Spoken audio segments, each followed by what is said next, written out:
जब हम नींद से हट करके कुछ नया करते हैं, कुछ अच्छा करने का प्रयास करते हैं, कुछ अतिरिक्त करने का प्रयास करते हैं, तो वह लोगों के लिए, सामान्य जन के लिए, समाज के लिए एक प्रेरणा बन जाती है और लोग उसको हाथों हाथ लेकर के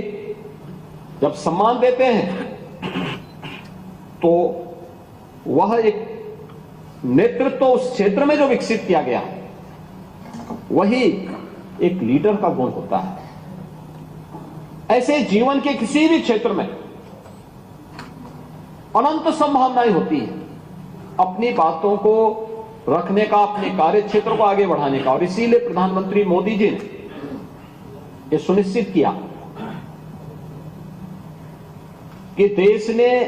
देश की पूरी व्यवस्था का संचालन होता है एक संविधान से। हम कानून कोई भी बनाते हैं, भारत का संविधान हमारे सामने होता है। भारत का संविधान 26 नवंबर 1949 को बनकर के तैयार हुआ। उसका जो ड्राफ्ट था वह बाबा साहब डॉक्टर भीमराव अंबेडकर ने भारत की संविधान सभा को सौंपा था और प्रधानमंत्री मोदी जी ने 26 नवंबर 2015 से इस तिथि को संविधान दिवस के रूप में मनाने के कार्यक्रम को आगे बढ़ाया। इसके पीछे का भाव ही था,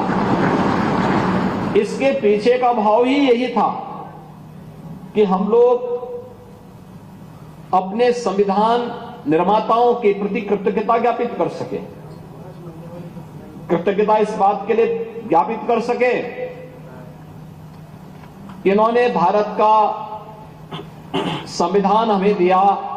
जो भारत की 25 यानी देश की 140 करोड़ लोगों को पूरे भारत के अंदर बिना किसी भेदभाव के मताधिकार के उपयोग की ताकत देता है, बिना भेदभाव के हर एक व्यवस्था के साथ जुड़ने का पूरा अवसर देता है। भारत का संविधान अगर हमें मौलिक अधिकार देता है तो हमें हमारे मूल कर्तव्यों के प्रति भी एहसास कराता है और उन मूल कर्तव्यों के प्रति एहसास कराने के लिए आजादी के अमृत महोत्सव वर्ष में प्रधानमंत्री मोदी जी ने देशवासियों के सामने रखा था,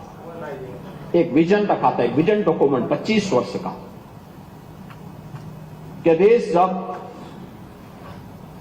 2047 में अपनी आजादी का शताब्दी महोत्सव मना रहा होगा, 100 साल की यात्रा अपनी पूरी कर रहा होगा आजादी की, तब कैसा भारत चाहिए? तब कैसा भारत चाहिए? एक विकसित भारत। विकसित भारत की उस परिकल्पना को साकार करने के लिए हमारे स्तर पर क्या प्रयास होने चाहिए?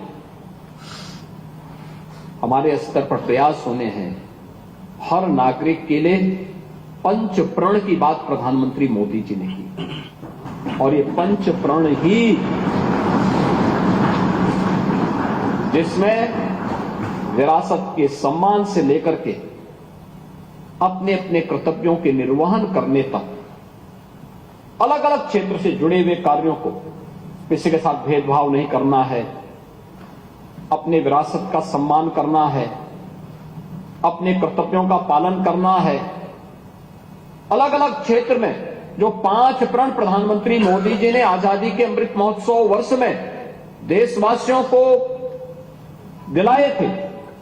वे पंच प्रण इसके आधार बनेंगे और उस पंच प्रण की आधारशिला को आगे बढ़ाने के लिए युवा शक्ति को हमें जागरूक करना होगा, क्योंकि जब ये देश अपनी आजादी का अमृत महोत्सव में वर्ष मना रहा होगा तब आपकी उम्र वह होगी जो आज हमारी उम्र है। उन स्थितियों में आपके हाथों में नेतृत्व होगा, जीवन के अलग अलग क्षेत्र का नेतृत्व होगा। कोई विधायिका के माध्यम से होगा, कोई कार्यपालिका के माध्यम से होगा, कोई न्यायपालिका के माध्यम से होगा। किसी के पास जीवन के अलग अलग क्षेत्र में नेतृत्व के गुण विकसित हो रहे होंगे और याद रखना, नेतृत्व का गुण विकसित होने के लिए व्यक्ति का आचरण और उसका विचार, ये दोनों बहुत मायने रखता है।